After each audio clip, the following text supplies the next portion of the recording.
Brighter Light, Darker Shadow by Backing into Infinity. Read by Oak Shadow 5. This episode contains Chapter 20 and 21. So let's start with Chapter 20. A New Mall, Part 1. Summary. The class goes shopping while Todoroki visits his mother. Shota read out the results to the class solemnly, watching his students' faces fall when he announced the class's 2 failures. He relished the moment everyone gathered around Kirishima, Sato, and Mina, indulging in a little child cruelty to soothe his grated nerves that Midoriya kept worsening. The camp was a logical ruse, though, he calls out, watching the kids perk up. You will all be going to it, and those who failed will just have to do some remedial work in the evenings. His students cheer, and he looks at them fondly for a moment before settling into his sleeping bag for a quick nap. As he drifts off for the rest of homeroom, Shota can hear them excitedly planning a mall trip together. Good. It will improve morale, and class bonding is always beneficial. Being prepared is highly logical. Katsuki groans internally as he walks into the Kiyashi Ward Mall with Izuku and Hitoshi at his side to see his classmates all excitedly waving at him. He hadn't wanted to go to this shopping trip at first. Just because he was behaving nicer didn't mean he was suddenly a social butterfly. But Hitoshi had specifically asked him to come along, so he had someone to talk to, and Katsuki couldn't further himself to say no to the insomniac. Not that that meant anything, he was just practicing being a good friend. Hey guys, Izuku calls out, bouncing over to them in his typical excitable way. So, what do you want to do first? Does everyone need the same things, or should we split up? I think we need to split up, Mina says, matching his energy instantly. This is going to be so much fun! Let's agree to meet in the food court in 2 hours. We can all get omelette burgers from the American place. Katsuki ignores them, grabbing Hitoshi's hand and making his way towards the first door on his list. Come on, Ibex, let's get out of here. I need a new sleeping bag, he says gruffly, not noticing his friend go bright red as he drags him along. Alright, Boomboy, let's hit the camping supply store then. Do you think they sell fireproof bags? You never know when you have a little accident in the night. That was one time! I sneezed, okay? Katsuki says indignantly, tugging his hand away. I can't believe Izuku told you about that. It wasn't even that big of a deal. His eyebrows grew back the same week. It's such an adorable story, though, Hitoshi coos, regaining his footing now that they are back in the familiar ground of teasing. Little Katsuki sneezes and accidentally lights his best friend on fire. It doesn't get more adorable than that. Izuku hums to himself happily as he follows Mina and Ochako towards the clothing store. Nothing makes him feel better than spending time with his friends. And now that he is in UA and surrounded by people who can keep up with him, he has so many more. Kachana is really nice, don't get him wrong, but middle school was a little lonely at times when it was just the 2 of them. Now, Izuku has so many friends, and nothing makes him happier. So, Ochako, he says abruptly, why are you suddenly okay with hanging out with me? You avoided me all of first semester, kind of a weird reversal. I have decided carousal is the highest form of arousal. Ochako turns to face him, delivering the line with a deadpan that left Izuku unsure of how serious she is. In the background, Mina cackled as Izuku turns slightly red, making a hardship with her hands as she skips along. Well, he says uncertainly, that sure is an epiphany. Oh, look, there's the clothing store, let's go. Izuku turns and escapes into an aisle of t-shirts, questioning his earlier appreciation for friends. Is this how Hitoshi always feels? How awful. How about this one? Mina says, coming up behind him and displaying a t-shirt that proudly declares itself to be a pair of pants. It's just your style. Izuku grins, reconsidering his evaluation of friendships. Maybe people are pretty great after all. Also, Ochako and I want to go shopping for new sports underwear for camp, Mina adds a moment later. You should come with us, so we don't have to split up. It'll be fun. On 4th though, friends are awful. Izuku is going to become an aesthetic hermit. Shota reflects on his classmates as he waits for the nurse to lead him to his mother's room. They are all at the mall today, surely doing whatever it is that teens do for fun. He would be with them, continuing his quest to discover how teenagers work, but this was the only time slot he could get away to visit his mother. The nurse returns to admit him to the room, smiling softly at him as he steps through the door nervously. His mother is sitting in a comfy armchair at the window, a small vase of flowers on the table. The flowers have a frost blossom on them, presumably preserved by his mother or sister's quirk. His mother hears him step in and turns to look at him with a gentle smile on her face. Hello, mother, he says softly, his voice cracking a little. I'm back. Sorry it took so long. Oh, sure, his mother says. It's okay. I forgave you so long ago. I only hope you found it in your heart to forgive me for what I did. Shoto nods, not trusting his voice at the moment. He makes his way over to her and wraps his arms around her, tears dripping down his face in two temperatures as he starts to cry quietly. His mother hugs him back, crying as well. They sit there for a moment, enjoying their reunion. After what could be an hour or a few minutes, Shoto pulls away gingerly and sits in the chair across from her. He takes a deep breath, a wide grin on his face as he processes the fact that his mother wasn't holding a grudge against him for the last few years like he thought. I used my fire, he says quietly. I'm sorry if it disappoints you. I vowed not to use his power. No, it's your power, Sho, his mother says softly, echoing the words Monoma has been repeating to him for weeks. And even if it wasn't, it would still be okay. Nothing you can do could make me love you less. I realize that more clearly than ever now, and I never want to lose you again. Thank you, Shoto says, nodding slowly. He hesitates for a moment before continuing. I think I'm gay. I haven't told Dad yet, but I think Fuyumi knows. His mother just giggles in response, reaching over the table to take his hand. Always so serious with you, she says with a grin. It's been that way since you were young. I don't care who you love, Shoto, as long as they make you happy. As far as I know, your father wouldn't care either, for all his other faults. His interest in eugenics died with Toya. Shoto takes a moment to digest her words, deliriously happy at how well his visit is going.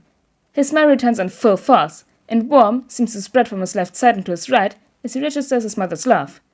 Now, who's the lucky boy you have your eye on?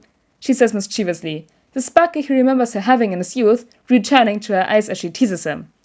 Shoto blushes, embarrassed at her questions, but overwhelmingly grateful that she is here to ask them to him. He may be missing out on discovering what mall trips are, but this is something far more valuable for him to find. Katsuki turns to find a bench to sit down on while he waits for Hitoshi to return from the bathroom, pushing his way through a thick crowd of people. He pauses a moment later, feeling a sharp object poke into his ribs, just barely not drawing blood. Hi, gorgeous! A girl's voice coos into his ear, her other hand wrapping around his shoulder. Let's not get hasty here. As much as I'd love to see you bleed all over, I don't think you want to see how red the smile can get on my way out. So, come with me quietly. We can get some lunch. I always wanted to go on a date with a super cute boy after all. That was chapter 20. Now we'll continue onto chapter 21. A New Mall, part 2. Summary. Bakugo and Toga have a heart-to-heart. Izuku descends into hell. Katsuki freezes, nodding slowly to not draw attention. He spots a flash of blonde hair out of the corner of his eye, and it clicks for him who it is. He had seen her all over the news for the last few months, a serial assaulter who had seemingly only avoided murder charges by accident and her victim's good fortune. He kicks himself for letting his guard down, hoping that Hitoshi will be smart enough to call for the heroes when he comes back to find Katsuki missing. Alright, Himiko, can I call you that? He says smoothly, only a tiny tremor in his voice betraying his feelings.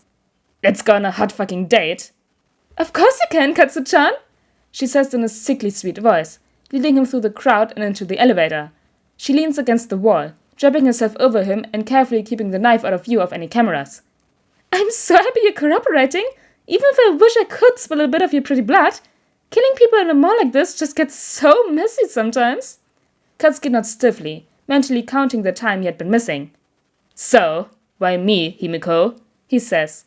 I mean, I'm so flattered, but surely you could land a date with anyone in that mall, right? Oh, you're so sweet! Toga gently pushes him out of the elevator, knife suddenly poking into his ribs again, hidden between the linked arms. Every time Katsuki shifted a little for his comfort, she pressed the knife harder against him. I saw you in the stain video, and you just looked so pretty, all covered in blood and cuts like that.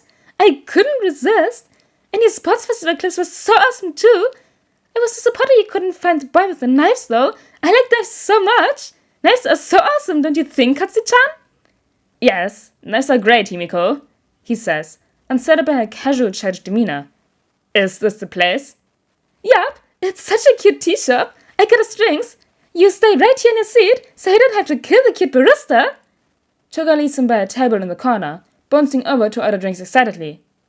Katsuki watches the knife expertly vanish into her sleeve as she waves her hands around, the barista smiling back pleasantly.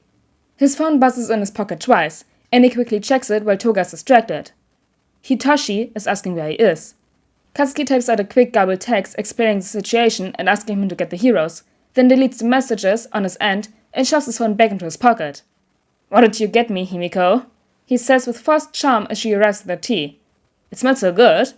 "It's a red chai with a bit of copper powder in it. Doesn't it kind of taste like blood?" Toga announces this face with perfect cheer, nearly making Katsuki spit the hot tea out. "I love it so much, and I just know you will too." "It's fantastic, thank you," Katsuki says, swallowing the coppery mixture with distaste. "So, is your plan just a date? I can't imagine you would take such a big risk for just some tea." "No, silly. I'm going to love you afterwards, of course," she says straight-faced. "I'll drink all your blood, and we can be together forever when I become you. Isn't that so romantic?" "Yes," Katsuki says, scrambling to hide the horror on his face. "I can't wait, personally. I'm so touched." The crazy high schooler giggles, kicking her legs under the table happily. She swallows half her tea in a big gulp, setting the cup down heavily with an odd look on her face. "I'm glad you're being so accepting, Katsu-chan," Toga says, oddly serious for a moment. "Nobody else is. My parents always wanted me to be normal. They beat me once when they found me with a bird's body. My quirk creates cravings in me, you see, and I just can't resist it very long. My classmates didn't think it was cute at all. I was teased so horribly when they found out. And my crush rejected me so cruelly, when all I wanted was for us to be together forever so I could become him." "That sounds awful, Himiko," Katsuki says, actually meaning it to a degree this time. Parental abuse was no joke, and bullying at school struck a close nerve for him. That sort of thing probably always would. "I know. All I want is to become the people I love. And here I am, discriminated for my quirk and my normal, reduced to holding a knife under a table just to have a nice date," she says, waving the aforementioned knife and nearly nicking his knee. Katsuki hurriedly pulls his knees closer to his chair. "Why is our society so awful? I thought some league people wanted to change it, but they turned out to be fakes according to Mr. Staney." "The League of Villains?" Katsuki asks. "They are trying to recruit people?" "Yes, but nobody wants to work for them anymore," Toga says. "Mr. Staney showed everyone how fake they were, and nobody wants to work with fakes. I want some real idealists, someone who can change society so that people can be normal. That's all I want, Katsu-chan." Toga seemed sad for a moment, and Katsuki found himself emphasizing a little bit with her. Between quirk-related anger issues and growing up alongside Izuku, he had obviously seen his fair share of discrimination. Hero society was messed up, and although murder wasn't the way to change it, he wouldn't disagree that something should be done. His phone buzzed in his pocket a few times, and out of the corner of his eye, Katsuki spotted Eraserhead walking into the cafe in civilian clothes. He breathed a sigh of relief, and leaned forwards across the table, using the motion to pull his lower body away from easy knife range. "I would love you to get the help you need, Himiko," he says sincerely, keeping her attention on him as his teacher moves into position. "Not all of the system is rotten. The police have good rehab centers for people suffering from quirks like you. You haven't killed yet, and you're a minor. You could have a second chance." "A second chance?" Toga seems to consider it for a moment. "That doesn't seem real. The society doesn't accept people like me no matter what. If they gave me a second chance, it would be a chance only to pretend to be the normal, not to be myself." "I'm sorry then. I'll try to visit you," Katsuki says, watching her face change to shock as he shoved his chair back, tumbling across the floor of the cafe. Above him, he saw his teacher's capture cloth flash across the cafe from the next table over, cleanly wrapping Toga up and restraining her arms. Eraserhead swiftly descended on her, removing the knife from her hand and several other sheaths before shouting for the others to come in. Hitoshi rushes to Katsuki's side as policemen crowd into the cafe, organizing the bystanders and clipping handcuffs onto Toga. Katsuki brushes his friend's concern off for a moment, stumbling back to his feet and heading for his teacher. People could change, and they deserved to get second chances. "Aizawa-sensei," he says respectfully, some desperation in his voice. "She is only doing this because of quirk cravings. You hear me? Make sure the police know and get her help. Please don't let her just get tucked away." "All right, Bakugo," his teacher says, gently guiding him back towards Hitoshi. "I'll make sure she gets due consideration. I know the lead detective of this precinct. He will make sure everything is fair and non-discriminatory." Katsuki nods shakily, all the stress from the last half hour coming crashing down on him all at once. He leans against Hitoshi, taking shaking breaths to cope with the shock as the adrenaline drains from his system. His friend rubs a circle on his back, and for once, Katsuki doesn't really mind the touch. He barely registers the police leading Toga away and the cup of blessedly normal tea someone presses into his hands. A moment later, a blanket is wrapped around him, and Hitoshi helps lead him away to somewhere less public to recover, while Aizawa finishes wrapping things up at the cafe. Katsuki takes a few deep breaths, settling into the warmth of the tea and blanket, allowing himself to take comfort from his friend. "I'm sorry for being weak," he mumbled shakily, a few searing hot tears prickling the corners of his eyes. "You idiot," Hitoshi says softly. "There's nothing wrong with being weak, and what you did was incredible. You saved so many bystanders today." Katsuki nodded, taking a deep breath. Hopefully, he can pull himself together in the next hour. He wouldn't want the rest of the class to see him like this. It's okay if it's Hitoshi, though. He feels almost as safe as Izuku does. Izuku feels an odd prickle run down his back, almost as though there was danger, or someone was thinking really hard about him. He disregards it though, not going to check his phone. He left it behind in his bag, and going to it now would mean a long walk to the locker he had stashed his knapsack for the trip. "What do you think of this one, Izuku?" Mina asks, dragging him out of his musings and back to his nightmare with a wicked grin. "I'm not sure if it would fit me, you know?" Izuku sees the small sports bra she's holding up in front of him, and returns to his previous state of bright crimson as he catches on to her meaning. I mean," he stutters, panicking slightly. "I'm sure you look great in anything, but is that, your size?"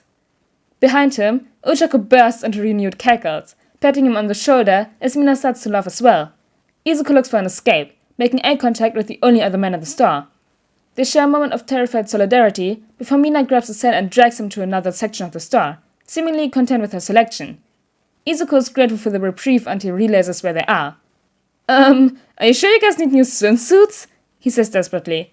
"I'm sure you own older ones that will work just fine, right?" That was chapter 20 and 21 of Bright Light Dark Shadow. I really enjoyed these two chapters. Like Toga having her big moment, and Katsuki realizing, oh shit, we have to help her. That was so cute. But anyways guys, I hope you all enjoyed these two chapters, and I'll see you all next time. Bye!